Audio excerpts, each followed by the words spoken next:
Manusia merupakan makhluk terbatas. Penglihatan manusia memiliki limit terhadap jarak pandang jauh dan dekat. Oleh sebab itu, kita membutuhkan suatu alat bantu untuk melihat benda kecil dan benda yang sangat jauh di luar batas penglihatan kita. Untuk melihat benda yang sangat jauh, kita membutuhkan teleskop. Untuk melihat benda yang sangat kecil, kita membutuhkan alat bantu mikroskop.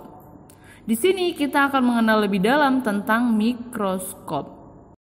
Anthony van Leeuwenhoek merupakan penemu mikroskop yang memiliki lensa tunggal tahun 1670. Nah, bagaimana bentuk mikroskop pertama kali ditemukan?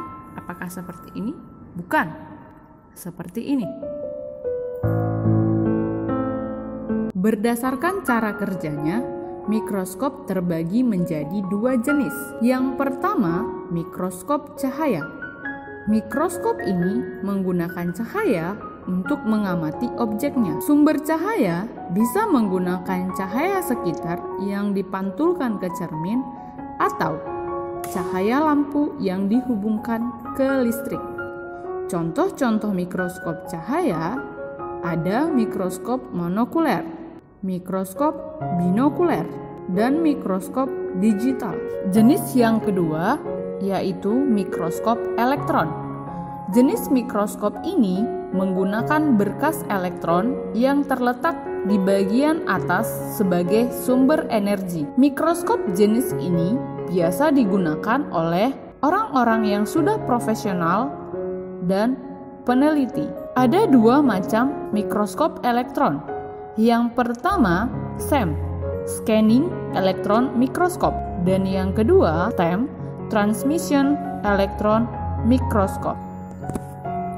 Perhatikan video berikut. Kita akan melihat perbedaan mikroskop monokuler dengan mikroskop binokuler. Mikroskop monokuler hanya memiliki satu lensa okuler, sedangkan mikroskop binokuler memiliki dua lensa okuler. Selain itu, perbedaannya juga dapat kita lihat dari pengamatan objeknya. Mikroskop monokuler menggunakan cermin untuk memantulkan cahaya dari lingkungan ke objek, sehingga objek dapat terlihat. Sedangkan mikroskop binokuler menggunakan cahaya dari listrik yang dihubungkan ke mikroskop, di mana cahaya pada mikroskop ini dapat kita atur, dapat diperkecil atau diperbesar cahayanya. Kemudian, perbedaannya juga kita lihat dari strukturnya. Mikroskop binokuler lebih kompleks, sedangkan monokuler lebih sederhana. Bagian mikroskop, fungsi, dan cara penggunaannya. Tekan tombol on untuk menghidupkan mikroskop, atau tekan tombol off untuk mematikan mikroskop. Untuk mengatur cahayanya, menggunakan diafragma dengan cara diputar. Kemudian, untuk mengamati objek, kita menggunakan lensa okuler. Lensa ini yang dekat dengan mata pengamat yang berfungsi memperbesar bayangan objek yang telah diperbesar oleh lensa objektif. Lensa okuler pada mikroskop ini menggunakan perbesaran 10 kali.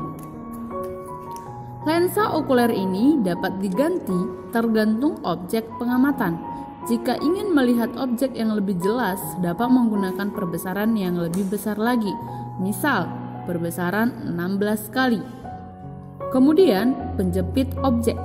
Ini berfungsi untuk mengunci dan menstabilkan objek yang akan diamati, sehingga objek tidak goyang pada waktu pengamatan.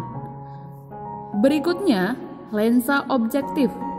Lensa ini paling dekat dengan objek, berfungsi memperbesar bayangan objek dan pembentukan bayangan pertama. Lensa objektif ini dapat diganti tergantung objek yang akan diamati dengan cara memutar revolver sampai terdengar bunyi klik. Kemudian, pengatur makro dan mikro berfungsi untuk menaikkan dan menurunkan tabung mikroskop, mendekati lensa objektif lebih dekat dengan benda atau lebih jauh. Pengatur makro pengaturannya kasar atau gerakannya lebih banyak.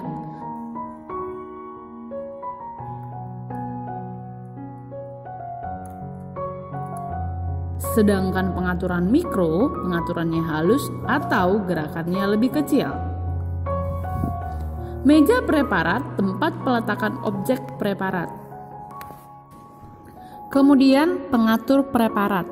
Pengatur preparat ini berfungsi untuk mengatur objek dalam preparat tepat di tengah. Terdapat dua macam pengatur preparat. Yang pertama untuk mengatur ke samping kiri dan kanan. Kemudian mengatur ke depan atau ke belakang.